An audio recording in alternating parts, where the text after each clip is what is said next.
تو رسپیکٹ اپنی جگہ رہے گی، لیکن وہ جو غالی رافضی ہیں وہ ان کی بنیاد پہ سیدہ عائشہ کی تکفیر شروع کر دیتے ہیں، اور جو غالی سنی ہیں وہ اس طرح کی باتوں پہ پردہ ڈالنا چاہتے ہیں، وہ ایک دیومالائی قسم کا کریکٹر پیش کرنا چاہتے ہیں نبی علیہ السلام ان کے گھر کا، کہ جیسے کچھ بھی نہیں ہوا۔ تو یہ تو قرآن کو آپ کیسے بدلیں گے، احادیث کو کیسے بدلیں گے؟ یہ چیزیں ڈسکس کرنی پڑتی ہیں۔ نبی علیہ السلام امت کے لیے رول ماڈل تھے، ان کی ذاتی زندگی بھی ڈسکس ہوگی۔ یہ ساری باتیں میں نے آپ کو اس لیے بیان کی ہیں کہ معاملہ بہت سینسٹیو ہے جو اس کے اندر ڈسکس ہونے لگا تھا۔ اب یہ آیات ہم جلدی جلدی پڑھیں گے تو آپ کو خود بخود ساری باتیں سمجھ آ جائیں گی، میں صرف ترجمہ کروں گا۔ اعوذ باللہ من الشیطان الرجیم، بسم اللہ الرحمن الرحیم۔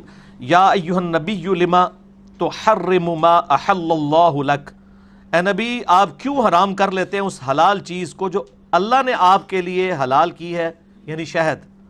تبتغی مرضات ازواجک، آپ اپنی بیویوں کی خوشنودی کے لیے کر رہے ہیں۔ واللہ غفور رحیم، اللہ بخشنے والا مہربان ہے۔ قد فرض اللہ لکم تحلۃ ایمانکم، اور اللہ تعالیٰ نے تمہاری جو قسمیں ہیں ان کو کھولنے کی، ان گرہ کو کھولنے کا طریقہ بھی تمہیں بتا دیا ہے۔ یعنی یہ جو آپ نے قسم کھائی ہے اس کو فوراً توڑیں، اپنی بیویوں کو چھوڑیں، آپ شہد استعمال کریں، اللہ نے آپ کے لیے حلال کیا ہے، اور آپ یہ قسم کا کفارہ بھی ادا کریں جو سورۃ المائدہ کی آیت نمبر 89 میں آ چکا ہے، جو میں نے بیان کیا۔ واللہ مولاکم، آپ کسی کی پرواہ نہ کریں، اللہ آپ کا مولا ہے، اللہ آپ کا پشت پناہ ہے۔ آپ کی بیوی اگر آپ کے ساتھ اس طریقے سے اچھا سلوک نہ بھی کرے، اللہ آپ کا مولا ہے۔ وَهُوَ الْعَلِيمُ الْحَكِيمُ، وہ علم والا ہے، حکمت والا ہے۔ وَإِذْ أَسَرَّ النَّبِيُّ إِلَىٰ بَعْضِ أَزْوَاجِهِ، اور جب نبی علیہ السلام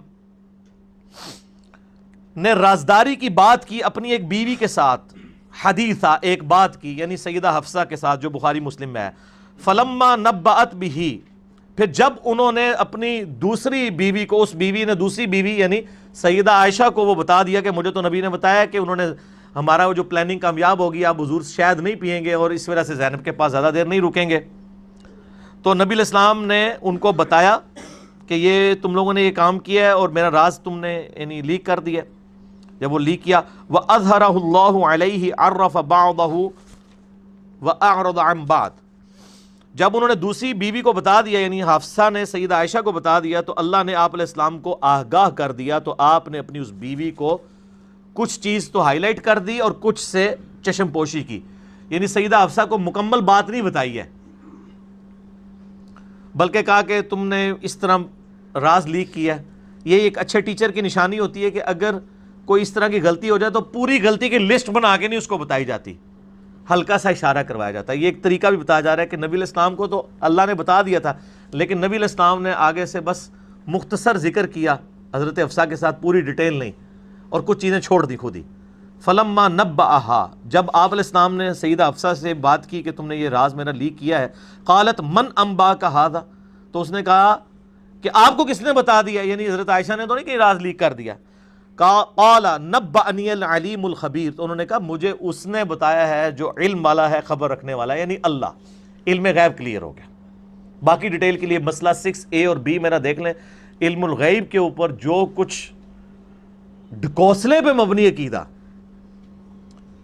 بریلوی مکتبہ فکر اور اہل تشیع کے ہاں پایا جاتا ہے، جو بالکل قرآن و حدیث میں فٹ نہیں، میں سب کی بات نہیں کر رہا، جو غلو کرنے والے ہیں، جو اکثریت ہے، اس کا میں نے پورا پوسٹ مارٹم کیا۔ ان تتوبا الی اللہ، اگر تم دونوں اللہ کے حضور توبہ کرتی ہو، فقد صغت قلوبکما، تو اس میں تو کوئی شک ہی نہیں ہے کہ تمہارے دل ٹیڑے ہو چکے ہیں۔ اسی کا میں نے بتایا تھا کہ وہ ترجمہ انہوں نے چینج کر دیا کہ تمہارے دل تو پہلے ہی مان لیں، آپ اتو ہی توبہ کر لو اور اندروں تک کر لیے۔ وَإِن تَظَاهَرَ عَلَيْهِ، اور اگر تم دونوں بیویاں نبی کے خلاف ایکا کر لو گی تو یاد رکھنا فَإِنَّ اللَّهَ هُوَ مَوْلَاهُ، تو بے شک اللہ مولا ہے نبی علیہ السلام کا، وَجِبْرِيلُ، جبریل بھی مولا ہے، وصالح المومنین، اور سارے صالح مومنین بھی نبی علیہ السلام کے مولا ہیں، والملائکۃ بعد ذلک ظہیر، اور اس سے بھی بڑھ کر پھر بعد میں صرف مومنین نہیں بلکہ فرشتے بھی نبی علیہ السلام کے مددگار ہیں۔ یہ آیت نمبر 4 سورہ تحریم کی ثبوت ہے کہ مولا آقا کے معنوں میں اور دلی محبوب کے معنوں میں اللہ کے علاوہ بھی اور ہستیوں کے لیے لفظ استعمال ہو سکتا ہے، جس طرح کہ حدیث متواتر ہے من کنت مولا فہذا علی مولا، جس کا مولا میں، اس کا مولا علی۔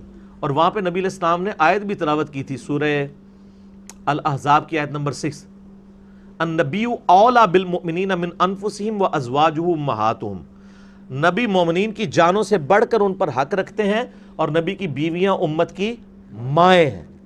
ٹھیک ہے, تو اب یہ تو کیٹاگوریکل مینشن ہے, اس میں تو کہیں نہیں ہے کہ عائشہ حفصہ کو چھوڑ کے باقی بیویاں مائیں ہیں, ساری نبی کی بیویاں. ٹھیک ہو گیا. اور کہا کہ نبی جانوں سے بڑھ کے حق رکھتے ہیں. یہ آیت آپ نے غدیر خم پہ تلاوت کی, سنن نسائی الکبریٰ میں ڈیٹیل آتی ہے, مسند احمد میں, جامع ترمذی میں, کچھ حصہ صحیح مسلم میں بھی موجود ہے. غدیر خم کی حدیث یوٹیوب پہ میرا کلپ ڈیٹیل آپ دیکھ لیں, لاکھوں لوگوں نے دیکھا ہے, میں نے کربلا والے ریسرچ پیپر میں ڈالا ہے. تو صحابہ کرام سے پھر نبی علیہ السلام پوچھا کیا میں تم سب کی جانوں پر, تم کی جانوں سے بڑھ کے حق رکھتا ہوں؟ سب نے کہا بلا یا رسول اللہ.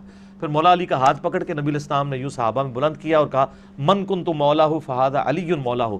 پھر جس طرح میرا حق ہے نا تمہارے اوپر, یعنی تم مجھے اپنا آقا سمجھتے ہو, اپنا محبوب سمجھتے ہو, پھر یہی حق پھر مولا علی کا بھی ہے. من کنت مولاه فہذا علی مولاه, جس کا مولا میں اس کا مولا علی.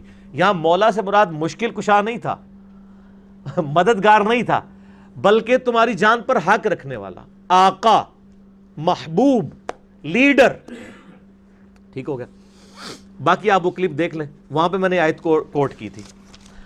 البتہ جو مولا کا معنی وہ خدا کے ساتھ ریلیٹڈ ہے, وہ صحیح مسلم میں حدیث ہے کہ نبی علیہ السلام نے وہ الفاظ استعمال کرنے سے, یعنی کسی کو سید یا مولا کہنے کی ممانعت کی ہے. میرا اس کے اوپر بھی یوٹیوب کے اوپر کلپ موجود ہے. ایک کلپ ہے میرا سیدنا عثمان غنی رضی اللہ تعالیٰ عنہ سے متعلق 5 جھوٹ, ایک مولا علی علیہ السلام سے متعلق 5 جھوٹ, اور ایک میرا کلپ ہے بغض علی بمقابلہ بغض عثمان. اس میں نے وہ سب کی سب چیزیں ایڈریس کی ہیں. میں آج چھوڑ رہا ہوں کیونکہ ترجمہ کلاس متحمل نہیں ہے کہ میں ان ساری چیزوں کو رپیٹ کروں.